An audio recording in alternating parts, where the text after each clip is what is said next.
Hi viewers, welcome back to our channel Windfall Returns. இன்னைக்கு நம்ம வீடியோல basics of trading and investment பற்றி பார்க்க போகிறோம். உங்களில் நிறைய பேருக்கு ஆல்ரெடி ட்ரேடிங், இன்வெஸ்ட்மெண்ட் அப்புறம் பொசிஷனிங் பற்றிலாம் நல்லாவே தெரிஞ்சிருக்கும். பட் நீங்கள் ஷேர் மார்க்கெட்டுக்கு புதுசு அப்படின்னா இந்த வீடியோ கண்டிப்பாக உங்களுக்கு யூஸ்ஃபுல்லாக இருக்கும். வாங்க வீடியோக்குள்ளே போகலாம்.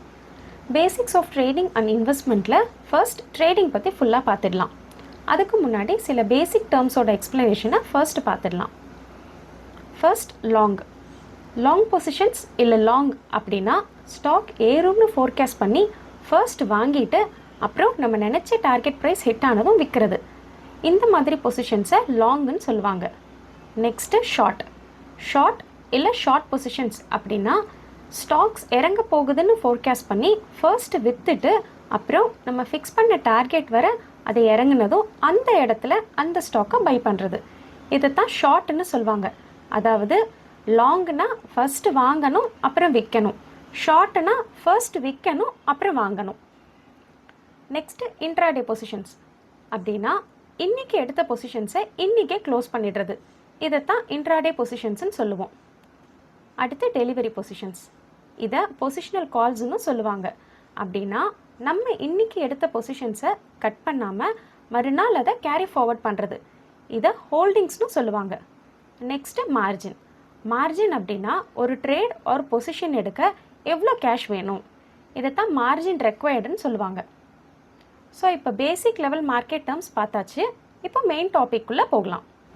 ட்ரேடிங். இந்த ட்ரேடிங்கை கேஷ் செக்மெண்ட் அப்புறம் டெரிவேட்டிவ் செக்மெண்ட்டுன்னு ரெண்டாக பிரிச்சுக்கலாம். ஃபர்ஸ்ட் கேஷ் செக்மெண்ட் பற்றி பார்க்கலாம். ட்ரேடிங் இன் கேஷ் செக்மெண்ட்னா ஒரு ஸ்டாக்கை அதோட கரண்ட் மார்க்கெட் ப்ரைஸில் பை பண்ணுவோம் இல்லை செல் பண்ணுவோம். இந்த ஸ்டாக்ஸை ஈக்விட்டின்னு சொல்லுவாங்க. ஸோ கேஷ் செக்மெண்ட்டில் பார்த்திங்கன்னா நம்ம ஒரு சிங்கிள் ஷேராக கூட வாங்கலாம். அதே மாதிரி நம்ம வாங்குகிற ஷேர்ஸை இன்ட்ராடே, அதாவது இன்றைக்கே வாங்கி இன்றைக்கே விற்றுடலாம். இல்லை டெலிவரி, அதாவது இன்றைக்கி வாங்கி கொஞ்ச நாள் ஹோல்ட் பண்ணிவிட்டு அப்புறம் கூட விற்றுக்கலாம். எக்ஸாம்பிளுக்கு இப்போ ரிலையன்ஸ் ஷேர் பார்க்கலாம். இன்றைக்கி அதோட ஷேர் ப்ரைஸ் பார்த்திங்கன்னா 2869 இருக்குது. ஸோ இப்போ ஒரு ரிலையன்ஸ் ஷேர் நீங்கள் வாங்கணும்னா 2869 ருபீஸ் கொடுத்து வாங்கலாம். இதைத்தான் ட்ரேடிங் இன் கேஷ் செக்மெண்ட்டுன்னு சொல்லுவோம். இப்போது நம்ம டெலிகிராம் சேனலில் கேஷ் செக்மெண்ட்டில் ஒரு கால் கொடுத்தா எப்படி எடுக்கணும்னு பார்க்கலாம். Positional call buy Reliance in cash segment above 2865ன்னு மெசேஜ் போட்டிருக்கோம். அதாவது ரிலையன்ஸ் ஷேர் 2865 ருபீஸை தாண்டி மேலே போச்சுன்னா அதை வாங்கி டார்கெட் ரீச் ஆகிற வரை ஹோல்ட் பண்ணணும். இப்போ உங்கள் ட்ரேடிங் அக்கௌண்ட்டில் ரிலையன்ஸ்ன்னு சர்ச் பண்ணிங்கன்னா ரிலையன்ஸ் என்எஸ்சி இக்யூன்னு ஒரு ஸ்கிரிப்ட் வரும். இக்யூனா ஈக்விட்டிஸ். இதை கிளிக் பண்ணிக்கணும். உங்ககிட்ட இருக்கிற அமௌண்ட்டுக்கு ஏற்ற மாதிரி நம்பர் ஆஃப் ஷேர்ஸை இன்க்ரீஸ் பண்ணிக்கலாம். இப்போது இதில் மார்க்கெட் ஆர்டர், லிமிட் ஆர்டர் அப்படின்னு ரெண்டு இருக்குது. மார்க்கெட் கிளிக் பண்ணிங்கன்னா மார்க்கெட்டில் இருக்கிற ஃபர்ஸ்ட் செல்லர் என்ன ப்ரைஸ் சொல்கிறாரோ அந்த ப்ரைஸில் நம்ம ஷேர்ஸ் பை ஆகிடும். அதுவே லிமிட் கிளிக் பண்ணோன்னா நம்ம கரண்ட் மார்க்கெட் ப்ரைஸை விட கம்மியாக ஒரு ப்ரைஸ் போட்டுக்கலாம். அந்த ப்ரைஸில் மட்டும்தான் நமக்கு பை ஆகும். ரொம்ப வாலட்டிலிட்டி இருக்கிற டைமில் இந்த லிமிட் ஆர்டரை யூஸ் பண்ணிக்கலாம். நான் இப்போது மார்க்கெட் ஆர்டர் ப்ளேஸ் பண்ணியிருக்கேன். நம்ம மெசேஜ் போடும்போதே டார்கெட் சொல்லியிருப்போம். ஸோ அந்த டார்கெட் ஹிட் ஆனதும் நீங்கள் வாங்கி வச்சுருக்கிற ஷேரை செல் பண்ணிக்கலாம். இதைத்தான் ட்ரேடிங் இன் கேஷ் செக்மெண்ட்டுன்னு சொல்லுவோம். இப்போ நெக்ஸ்ட்டு ட்ரேடிங் இன் டெரிவேட்டிவ்ஸ் பற்றி பார்க்கலாம். டெரிவேட்டிவ்ஸில் ரெண்டு டைப் இருக்குது. ஒன்று ஃபியூச்சர்ஸ், இன்னொன்று ஆப்ஷன்ஸ். இதை ஷார்ட்டாக எஃப்என்டோன்னு சொல்லுவாங்க. டெரிவேட்டிவ்ஸ் வந்து ஈக்விட்டி, அதாவது ஸ்டாக்ஸ்லேயும் இருக்கும் அதே மாதிரி இண்டெக்ஸ்லேயும் இருக்கும். ஃபர்ஸ்ட் ஈக்விட்டி டெரிவேட்டிவ்ஸ் பற்றி பார்க்கலாம். முன்னாடியே சொன்ன மாதிரி டெரிவேட்டிவ்ஸில் ஃபியூச்சர்ஸ் அண்ட் ஆப்ஷன்ஸ்ன்னு ரெண்டு இருக்குது. ஸோ இப்போ நம்ம ஈக்விட்டி ஃபியூச்சர்ஸ் பற்றி பார்த்துடலாம். கேஷ் செக்மெண்ட் மாதிரி இல்லாமல் ஃபியூச்சர்ஸில் லாட்டாக தான் வாங்கவும் முடியும், விற்கவும் முடியும். லாட்டில் டிஃபைன்டு நம்பர் ஆஃப் ஷேர்ஸ் தான் இருக்கும். இந்த லாட் சைஸ் ஒரு ஷேருக்கும் டிஃபர் ஆகும். இந்த ஃபியூச்சர்ஸ் பார்த்திங்கன்னா மந்த்லி கான்ட்ராக்டாக தான் ட்ரேட் ஆகும். எக்ஸாம்பிள், இது மே மந்த்னா மே, ஜூன், ஜூலைன்னு 3 months கான்ட்ராக்ட் இப்போ ஓப்பனில் இருக்கும். இப்போ மே மந்த் முடிஞ்சிருச்சுன்னா ஆகஸ்ட் மந்த் கான்ட்ராக்ட் ஓப்பன் ஆகிடும். அதாவது at any point of time நமக்கு 3 months கான்ட்ராக்ட் தான் ஓப்பனில் இருக்கும். இந்த ஃபியூச்சர்ஸ் வாங்குறதுக்கு பார்த்தீங்கன்னா 15 to 20% மார்ஜின் இருந்தால் போதும். எல்லா ஃபியூச்சர் கான்ட்ராக்டும் அந்தந்த மந்தோட லாஸ்ட் தேர்ஸ்டேயில் எக்ஸ்பைரி ஆகும். எக்ஸாம்பிள், இப்போ ரிலையன்ஸ் ஃபியூச்சர்ஸை பார்க்கலாம். இதில் பார்த்தீங்கன்னா முன்னாடி பார்த்த மாதிரி 3 months கான்ட்ராக்ட் வருது பாருங்கள், மே, ஜூன் அண்ட் ஜூலை. ஸோ இப்போ மே 30க்கு அப்புறம் மே மந்த் கான்ட்ராக்ட் இருக்காது, அதுக்கு பதில் ஆகஸ்ட் மந்த் கான்ட்ராக்ட் ஓப்பன் ஆகிடும். இப்போது நம்ம டெலிகிராம் சேனலில் ஃபியூச்சர் செக்மெண்ட்டில் ஒரு கால் போட்டால் எப்படி பை பண்ணணும்னு பார்க்கலாம். Buy Reliance in futures May contract at CMP. சிஎம்பினா current market price. At CMP 2872ன்னு மெசேஜ் போட்டோன்னா நீங்கள் உங்கள் ட்ரேடிங் அக்கௌண்ட்டில் ரிலையன்ஸ்னு சர்ச் பண்ணி டெரிவேட்டிவ்ஸில் கிளிக் பண்ணிங்கன்னா இப்படி நிறைய ஆப்ஷன்ஸ் வரும். அதில் ரிலையன்ஸ் 30 May 2024 NSE FO அப்படின்னு போட்டிருக்கிறத கிளிக் பண்ணிக்கணும். இங்கே மார்க்கெட் லாட்னு போட்டிருக்குல்ல, அதுதான் ரிலையன்ஸோட லாட் சைஸ். ஸோ 250 தான் ரிலையன்ஸோட லாட் சைஸ். இப்போ பை கிளிக் பண்ணிங்கன்னா லாட்டில் 1ன்னு காட்டுது பாருங்கள். ஸோ ஒரு லாட், 2 லாட் இப்படி தான் இந்த வாங்க முடியும். இப்போ ஒரு லாட்டுக்கு எவ்வளோ காட்டுதுன்னு பாருங்கள். அதாவது அந்த ரிலையன்ஸ் ஃபியூச்சர்ஸோட price 2872 rupees into lot size 250 போட்டு 7,18,450 ஆகும்னு காட்டுது. பட் கீழே ரெக்வயர்ட் எவ்வளோ காட்டுது பாருங்கள், 1.28 lakh தான் காட்டுது. ஸோ நம்ம முன்னாடி சொன்ன மாதிரி 20% மார்ஜின் இருந்தால் போதும், ஒரு 7 lakh வர்த்தான ஒரு ஃபியூச்சர் கான்ட்ராக்டை வாங்க முடியும். இப்போது நாளைக்கே ரிலையன்ஸ் ஷேர் ஒரு 2% ஏறுதுன்னு வச்சுக்கலாம். அதாவது கிட்டத்தட்ட 50 rupees ஏறுதுன்னு வச்சுக்கலாம்.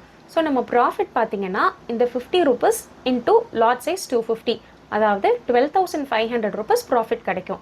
இது தாங்க ஃபியூச்சர்ஸ்.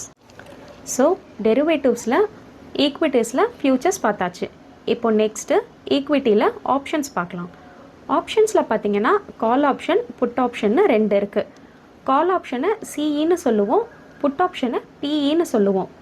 ஒரு ஸ்டாக் ஏற போகுது அப்படின்னா கால் ஆப்ஷன் வாங்குவோம், அதே ஸ்டாக் இறங்க போகுது அப்படின்னா புட் ஆப்ஷன் வாங்குவோம். ஃபியூச்சர்ஸ் மாதிரியே ஆப்ஷன்ஸும் லாட்டாக தான் வாங்க முடியும், விற்க முடியும். மந்த்லி கான்ட்ராக்ட்ஸும் ஃபியூச்சர்ஸில் சொன்ன மாதிரியே 3 months கான்ட்ராக்ட் தான் ஓப்பனில் இருக்கும். Similarly every month last Thursday option கான்ட்ராக்டும் எக்ஸ்பயர் ஆகிடும். ஒரு வேளை அந்த லாஸ்ட் தேர்ஸ்டே மார்க்கெட் ஹாலிடேனா அதுக்கு முன்னாடி டேயே, அதாவது வெனஸ்டேவே எக்ஸ்பயர் ஆகிடும். ஆப்ஷன் பொறுத்தவரை ஒன்லி ப்ரீமியமை தான் நம்ம பை பண்ணுவோம். ஆப்ஷனில் 3 types இருக்குது. In the money, at the money, out the money. இதை இப்போ நம்ம எக்ஸாம்பிளோட பார்க்கலாம், அப்போ தான் நமக்கு கிளியராக புரியும். இதுதான் ரிலையன்ஸோட ஆப்ஷன் செயின். இதில் ஸ்ட்ரைக்குன்னு போட்டிருக்கு பாருங்கள். இதுக்கு கீழே இருக்கிறது தான் இந்த ஆப்ஷனோட ஸ்ட்ரைக் ப்ரைஸஸ். ஒரு ஸ்டாக்கோட ஆப்ஷன் கான்ட்ராக்டில் வேரியஸ் ஸ்ட்ரைக் ப்ரைஸ் இருக்கும்.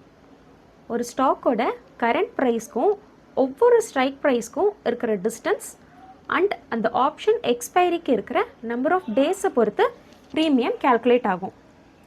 இதில் பார்த்தீங்கன்னா இந்த 188.5, 190.55, 176, அப்புறம் இந்த பக்கம் 1.7, 2.4, 3.5 அப்படிலாம் வரிசையாக போட்டிருக்குல்ல. ஸோ இதை தான் ப்ரீமியம்னு சொல்லுவோம். ஒரு ஆப்ஷன் வாங்கணுன்னா இந்த ப்ரீமியம் அமௌண்ட்டை கொடுத்து தான் நம்ம அந்த ஆப்ஷனை வாங்க முடியும். ஒவ்வொரு ஆப்ஷன் கான்ட்ராக்டும் ஒவ்வொரு ப்ரீமியம் ப்ரைஸில் இருக்கும். ஒரு ஆப்ஷன் கான்ட்ராக்ட் வாங்கணும்னா இந்த premium amount multiplied by lot size, இந்த அமௌண்ட் கொடுத்து தான் வாங்க முடியும். Current market price of the ஸ்டாக்குக்கும் இந்த ஸ்ட்ரைக் ப்ரைஸுக்கும் இருக்கிற டிஸ்டன்ஸை பொறுத்து ஆப்ஷன் கான்ட்ராக்டை 3ஆக பிரிச்சுக்கலாம். இந்த மணி, அட் த மணி, அப்புறம் அவுட் த மணி. இப்போ ரிலையன்ஸோட ஸ்டாக் ப்ரைஸ் பாருங்கள் 2869 இருக்குது. ஸோ இங்கே பார்த்தீங்கன்னா 2860 ஸ்ட்ரைக் ப்ரைஸ் மட்டும் ஹைலைட் ஆகியிருக்கு பாருங்கள். இதுதான் ரிலையன்ஸோட at the money option contract. அதாவது ஸ்டாக் எந்த ப்ரைஸில் இருக்கோ அதுக்கு நியரஸ்ட் ஸ்ட்ரைக் ப்ரைஸ் தான் அட் த மணி கான்ட்ராக்ட். இப்போ லெஃப்ட் சைட் ஃபுல்லாக கால் ஆப்ஷன்ஸ் இருக்குது, ரைட் சைட் ஃபுல்லாக புட் ஆப்ஷன்ஸ் இருக்குது. முன்னாடியே சொன்ன மாதிரி இப்போ ரிலையன்ஸ் ஷேர் ப்ரைஸ் மேலே போகும்னா கால் ஆப்ஷன் வாங்குவோம், கீழே போகும்னா புட் ஆப்ஷன் வாங்குவோம். ஸோ கால் ஆப்ஷன் பொறுத்தவரை ஸ்டாக்கோட கரண்ட் மார்க்கெட் ப்ரைஸை விட அதிகமாக இருக்கிற ஸ்ட்ரைக் ப்ரைஸ் எல்லாமே அவுட் தி மணி ஆப்ஷன்ஸ். அதே மாதிரி ஸ்டாக்கோட கரண்ட் மார்க்கெட் ப்ரைஸை விட கம்மியாக இருக்கிற எல்லா ஸ்ட்ரைக் ப்ரைஸும் இன் தி மணி ஆப்ஷன். இதையே இப்போது புட் ஆப்ஷனுக்கு பார்க்கலாம். இங்கே அப்படியே ஆப்போசிட். ஸ்டாக்கோட கரண்ட் மார்க்கெட் ப்ரைஸை விட கம்மியாக இருக்கிற ஸ்ட்ரைக் ப்ரைஸ் எல்லாமே அவுட் த மணி ஆப்ஷன். அதே மாதிரி ஸ்டாக்கோட கரண்ட் மார்க்கெட் ப்ரைஸை விட அதிகமாக இருக்கிற எல்லா ஸ்ட்ரைக் ப்ரைஸும் இந்த மணி ஆப்ஷன். இதில் பார்த்தீங்கன்னா புட் ஆப்ஷன், கால் ஆப்ஷன் ரெண்டுத்துக்குமே இந்த மணி ஆப்ஷன் ப்ரீமியம் அதிகமாகவும் out the money option premium கம்மியாகவும் இருக்கும். பட் நமக்கு எப்போவும் இந்த மணி ஆப்ஷனில் ட்ரேட் பண்ணுறது தான் சேஃப். ஸோ இப்போ நம்ம டெலிகிராம் சேனலில் ஒரு ஆப்ஷன் கான்ட்ராக்ட் பை சொன்னால் எப்படி பண்ணணும்னு பார்க்கலாம். Buy Reliance 2840 CE May contract at current market price 56.35ன்னு மெசேஜ் போட்டிருக்கோம். நீங்கள் உங்கள் ட்ரேடிங் அக்கௌண்ட்டில் ரிலையன்ஸ் 2840ன்னு சர்ச் பண்ணிங்கன்னா நிறையா ஸ்கிரிப்ட் வரும். அதில் மே மந்த் CE 2840ன்னு போட்டிருக்கிறத செலக்ட் பண்ணிக்கணும். இப்போ பை கிளிக் பண்ணால் ஃபியூச்சர்ஸ் மாதிரியே லாட் 1ன்னு வருது பாருங்கள். ஸோ இதுவும் லாட்டாக தான் வாங்க முடியும். ஸோ ப்ரைஸ் பார்த்தீங்கன்னா 56.35 இன்ட்டு 250, அதாவது 14,262 மார்ஜின் வேணும். இப்போ கிளிக் பண்ணால் பை ஆர்டர் ப்ளேஸ் ஆகிடும். அதே மாதிரி buy Reliance 2880 PE May contract at current market price 40.40ன்னு மெசேஜ் போட்டிருக்கோம். ஸோ நீங்கள் உங்கள் ட்ரேடிங் அக்கௌண்ட்டில் ரிலையன்ஸ் 2880ன்னு சர்ச் பண்ணி மே மந்த் PE 2880ன்னு போட்டிருக்க ஸ்கிரிப்டை செலக்ட் பண்ணி பை பண்ணிக்கலாம். நம்ம மெசேஜில் போட்டு டார்கெட் ப்ரைஸ் ரீச் ஆனதும் கையில் இருக்கிற பொசிஷனை செல் பண்ணிக்கலாம். ஸோ இப்போது ஈக்விட்டி ஆப்ஷன்ஸும் பார்த்தாச்சு. இப்போது டெரிவேட்டிவ்ஸில் futures and options of equities பற்றி பார்த்தோம். நெக்ஸ்ட்டு இண்டெக்ஸோட டெரிவேட்டிவ்ஸை பார்க்கலாம். இண்டெக்ஸில் Nifty, bank Nifty, fin Nifty, mid cap Nifty, Sensex, Bankex அப்படின்னு நிறைய இண்டெக்ஸ் இருக்குது. இப்போது ஃபியூச்சர்ஸ் ஆப்ஷன்ஸ் எல்லாமே ஈக்விட்டிஸில் என்ன பார்த்தோமோ அதே கான்செப்ட் தான். இண்டெக்ஸ்லேயும் ஃபியூச்சர்ஸ் அண்ட் ஆப்ஷன்ஸ்ன்னு 2 இருக்குது. ஃபியூச்சர்ஸ் பார்த்திங்கன்னா டிஃப்ரெண்ட் லாட் சைஸில் மந்த்லி கான்ட்ராக்ட்ஸில் ட்ரேட் ஆகும். அதே மாதிரி ஆப்ஷன்லேயும் நம்ம ஸ்டாக்கில் பார்த்த மாதிரியே வேரியஸ் ஸ்ட்ரைக் ப்ரைஸஸ் இருக்கும். ஒரே டிஃப்ரென்ஸ் என்னென்னா இதில் வீக்லி கான்ட்ராக்டும் இருக்குது, மந்த்லி கான்ட்ராக்டும் இருக்குது. Monthly expiry day and weekly expiry day of each இண்டெக்ஸை இந்த டேப்லர் காலமில் போட்டிருக்கேன். ஒவ்வொரு இண்டெக்ஸுக்கும் ஒவ்வொரு ஸ்பெசிஃபிக் லாட் சைஸ் இருக்குது. அதே மாதிரி ஈச் அண்ட் எவ்ரி இண்டெக்ஸும் ஒவ்வொரு பர்டிகுலர் டேயில் எக்ஸ்பயர் ஆகும். இப்போது mid cap and bank X பார்த்திங்கன்னா எவ்ரி வீக் மண்டே எக்ஸ்பயர் ஆகும். Fin Nifty every week Tuesday expire ஆகும். பேங்க் நிஃப்டி பார்த்திங்கன்னா எவ்ரி வீக் வெனஸ்டே எக்ஸ்பயர் ஆகும். Nifty every week Thursday expire ஆகும். அதே மாதிரி சென்செக்ஸ் பார்த்திங்கன்னா எவ்ரி வீக் ஃப்ரைடே எக்ஸ்பயர் ஆகும். இப்போது நம்ம டெலிகிராம் சேனலில் இண்டெக்ஸோட கால்ஸ் எப்படி பை பண்ணணும்னு பார்க்கலாம். Buy Nifty CE 22,400 23rd May expiry at current market price 189.65 அப்படின்னு போட்டால் உங்கள் ட்ரேடிங் அக்கௌண்ட்டில் நிஃப்டி 22,400ன்னு சர்ச் பண்ணிங்கன்னா டிஃப்ரெண்ட் எக்ஸ்பைரி டேட்ஸில் கால் ஆப்ஷன், புட் ஆப்ஷன் எல்லாமே காட்டும். அதில் நீங்கள் 23rd மேன்னு போட்டிருக்கிற CE ஆப்ஷன் சூஸ் பண்ணிக்கணும். இப்போ நிஃப்டியோட லாட் சைஸ் பார்த்தீங்கன்னா 25. ஸோ பை கிளிக் பண்ணிங்கன்னா குவான்டிட்டியில் லாட்னு வரும். இது பார்த்தீங்கன்னா ஒரு லாட் 2 லாட் அப்படி தான் எடுக்க முடியும். இங்கே பார்த்தீங்கன்னா ஒரு லாட் எடுக்க அமௌண்ட் ரெக்வயர்ட் 4,775 ருபீஸ்னு காட்டுது. எத்தனை நம்பர் ஆஃப் லாட்ஸ் வாங்கணுமோ அதுக்கேற்ற மாதிரி லாட் சைஸை இன்க்ரீஸ் பண்ணிக்கலாம். இப்போது பை கிளிக் பண்ணிங்கன்னா இந்த ஸ்கிரிப்ட் பை ஆகிடும். இப்போது இண்டெக்ஸோட டெரிவேட்டிவ்ஸும் பார்த்தாச்சு. ஸோ இன்றைக்கி நம்ம வீடியோவில் நம்ம என்னெல்லாம் பார்த்துருக்குறோன்னு ஒரு சம்மரியை இப்போ பார்க்கலாம். ஸோ ஃபர்ஸ்ட் நம்ம கேஷ் செக்மெண்ட் பற்றி பார்த்தோம். அதாவது கரண்ட் மார்க்கெட் ப்ரைஸில் ஒரு ஸ்டாக்கை வாங்கிறது, விற்கிறது, இதுதான் கேஷ் செக்மெண்ட். அப்புறம் மார்க்கெட் ப்ரைஸில் ஒரு ஆர்டரை எப்படி ப்ளேஸ் பண்ணுறது, அதே மாதிரி லிமிட் ப்ரைஸில் ஒரு ஆர்டரை எப்படி ப்ளேஸ் பண்ணுறதுன்னு பார்த்தோம். ஸோ இந்த ஸ்டாக்கை அன்றைக்கே வாங்கி அன்றைக்கே விற்றுடலாம், அதாவது இன்ட்ராடே. இல்லைன்னா அன்றைக்கி வாங்கிட்டு கொஞ்ச நாள் ஹோல்ட் பண்ணிவிட்டு கொஞ்ச நாள் கழித்து விற்கலாம், அதாவது டெலிவரி. ஸோ நம்ம இன்ட்ராடே, டெலிவரி ரெண்டுமே பார்த்தோம். இந்த ஸ்டாக்ஸை எப்படி வாங்கலாம்னா நம்மக்கிட்ட எவ்வளோ கேஷ் இருக்கோ அதுக்கு ஈக்குவலண்ட்டான நம்பர் ஆஃப் ஷேர்ஸ் வாங்கிக்கலாம்.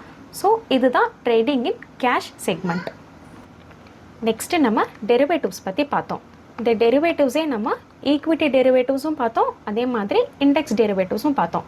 ஸோ ரெண்டுத்துலேயுமே டெரிவேட்டிவ்ஸ் 2 டைப்ஸ் இருக்குது. அதாவது ஒன்று ஃபியூச்சர்ஸ், இன்னொன்று ஆப்ஷன்ஸ். ஸோ இந்த ஃபியூச்சர் அண்ட் ஆப்ஷன் ரெண்டுத்துக்கும் காமனான விஷயம் என்னென்னா ரெண்டுமே லாட்டாக தான் ட்ரேட் ஆகும். அதே மாதிரி ஃபியூச்சர்ஸ் அண்ட் ஆப்ஷன் ரெண்டுமே அந்த மந்தோட லாஸ்ட் தேர்ஸ்டே எக்ஸ்பயர் ஆகிடும். At any point of time 3 contracts தான் ஃபியூச்சர்லேயும் சரி ஆப்ஷன்லேயும் சரி ஓப்பனில் இருக்கும். ஸோ ஃபியூச்சர்ஸில் வேறு என்னெல்லாம் பார்த்தோம் அப்படின்னா, ஒரு ஃபியூச்சர் கான்ட்ராக்ட் வாங்குறதுக்கு எவ்வளோ அமௌண்ட் வேணுமோ அதில் 20% மார்ஜின் நம்மக்கிட்ட அவைலபிளாக இருந்தால் போதும், ஒரு ஃபியூச்சர் கான்ட்ராக்டை நம்ம வாங்கிடலாம். அதே மாதிரி ஃபியூச்சரோட ப்ரைஸ் எப்பயுமே ஸ்டாக் ப்ரைஸை விட ஸ்லைட்லி டிஃப்ரெண்ட்டாக இருக்கும். Mostly on the higher side தான் இருக்கும். இப்போ நம்ம கேஷில் வந்து 1 ஷேர் 2 ஷேர் அப்படி கூட வாங்கலாம். ஆனால் ஃபியூச்சர்ஸில் வந்து லாட்டாக தான் வாங்க முடியும். 1 லாட் 2 லாட் அப்படியே மல்டிபிள்ஸ் ஆஃப் லாட்டில் தான் வாங்க முடியும்.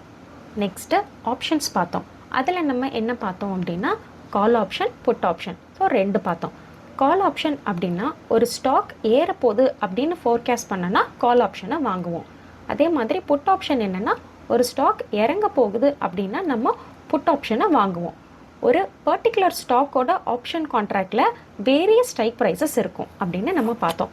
ஸோ இந்த ஒரு ஸ்டாக்கோட கரண்ட் மார்க்கெட் ப்ரைஸுக்கும் இந்த ஸ்ட்ரைக் ப்ரைஸ்க்கும் இருக்கிற டிஸ்டன்ஸை பொறுத்து நம்ம ஆப்ஷனை இந்த மணி, at the money, out the மணி அப்படின்னு 3ஆக பிரிச்சிருக்கோம்.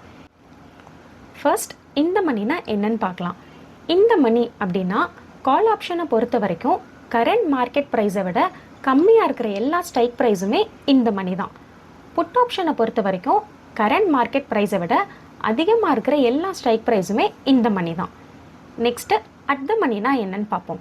அதாவது கரண்ட் மார்க்கெட் ப்ரைஸ்க்கு நியரஸ்ட்டாக எந்த ஸ்ட்ரைக் ப்ரைஸ் இருக்கோ அதை தான் அட் த மணி ஆப்ஷன்னு சொல்லுவோம். ஸோ கால், புட்டு ரெண்டுத்துக்குமே அட் த மணி ஆப்ஷன் வந்து சேமாக தான் இருக்கும். So last out the money ஆப்ஷன்னா என்னன்னு பார்க்கலாம். ஸோ கால் ஆப்ஷன் பொறுத்தவரை கரண்ட் மார்க்கெட் ப்ரைஸை விட அதிகமாக இருக்கிற எல்லா ஸ்ட்ரைக் ப்ரைஸுமே அவுட் த மணி ஆப்ஷன் தான். புட் ஆப்ஷனை பொறுத்தவரை கரண்ட் மார்க்கெட் ப்ரைஸை விட கம்மியாக இருக்கிற எல்லா ஸ்ட்ரைக் ப்ரைஸுமே out the money put option. லாஸ்ட்டாக நம்ம இண்டெக்ஸ் டெரிவேட்டிவ்ஸ் பார்த்தோம். ஸ்டாக் டெரிவேட்டிவ்ஸ் மாதிரியே இண்டெக்ஸ் டெரிவேட்டிவ்ஸ்லேயும் ஃபியூச்சர்ஸ், ஆப்ஷன்ஸ் அப்படின்னு 2 இருக்குது. ஸோ இதுலேயுமே லாட் சைஸ், எக்ஸ்பைரி டேட்ஸ் எல்லாமே உண்டு. இப்போது ஸ்டாக் ஆப்ஷனுக்கும் இண்டெக்ஸ் ஆப்ஷனுக்கும் ஒரே ஒரு டிஃப்ரென்ஸ் தான். என்னென்னா இண்டெக்ஸ் வந்து வீக்லி எக்ஸ்பைரி கான்ட்ராக்ட்ஸும் இருக்குது, மந்த்லி எக்ஸ்பைரி கான்ட்ராக்ட்ஸும் இருக்குது. பட் நமக்கு ஸ்டாக்ஸில் ஒன்லி மந்த்லி எக்ஸ்பைரி கான்ட்ராக்ட்ஸ் மட்டும்தான் இருக்குது. அதே மாதிரி நம்ம டெலிகிராம் சேனலில் போட்டிருக்க ட்ரேடிங் கால்ஸை எப்படி எடுக்கணும்னு சொல்லியும் பார்த்தோம். கேஷ் செக்மெண்ட்டில் எப்படி எடுக்கணும், ஃபியூச்சர்ஸ் அண்ட் ஆப்ஷன்ஸ் எல்லாத்துலேயுமே கால்ஸ் போட்டால் நம்ம எப்படி எடுக்கணும்னு சொல்லி பார்த்தோம். இப்போ கேஷ் செக்மெண்ட்டை பொறுத்தவரை பை அபவ் அப்படின்னு சொல்லி நம்ம ஒரு ப்ரைஸ் லெவல் போட்டோம்னா அந்த பர்டிகுலர் ஸ்டாக் வந்து அந்த ப்ரைஸ் லெவலை தாண்டினதுக்கப்புறம் அந்த ஸ்டாக்கை வாங்கணும்னு அர்த்தம். அதே மாதிரி இப்போ ஆப்ஷன்ஸ் பொறுத்தவரை சிஇ, பிஇ, அப்புறம் எந்த மந்த்து கான்ட்ராக்டு இல்லை எந்த வீக் எக்ஸ்பைரி அதெல்லாம் கரெக்டாக பார்த்து எப்படி சூஸ் பண்ணணுங்கிறதையும் நம்ம பார்த்தோம். இப்போது ஓரளவுக்கு பேசிக்ஸ் ஆஃப் ட்ரேடிங் பற்றி நம்ம தெரிஞ்சுக்கிட்டோம். நம்ம அடுத்தடுத்த வீடியோவில் இந்த மணி, அட் த மணி, அவுட் த மணியோட ஒரு கம்பேரிசன், அதே மாதிரி cash segment, future segment and option ட்ரேடிங்கோட ஒரு கம்பேரிசனும் பார்க்கலாம். ஸோ இந்த வீடியோவில் நம்ம ட்ரேடிங் பற்றி மட்டும்தான் பார்த்தோம். நம்ம ஷேர் மார்க்கெட்டில் எப்படி இன்வெஸ்ட் பண்ணுறதுங்கிறத பற்றியும் அப்கமிங் வீடியோஸில் பார்க்கலாம்.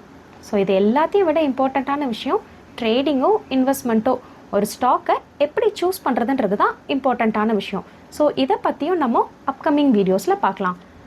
மறக்காமல் கமெண்ட்டில் இருக்கிற நம்ம டெலிகிராம் சேனலோட லிங்க்கை சப்ஸ்கிரைப் பண்ணிவிடுங்க. For more market updates stay tuned with windfall returns.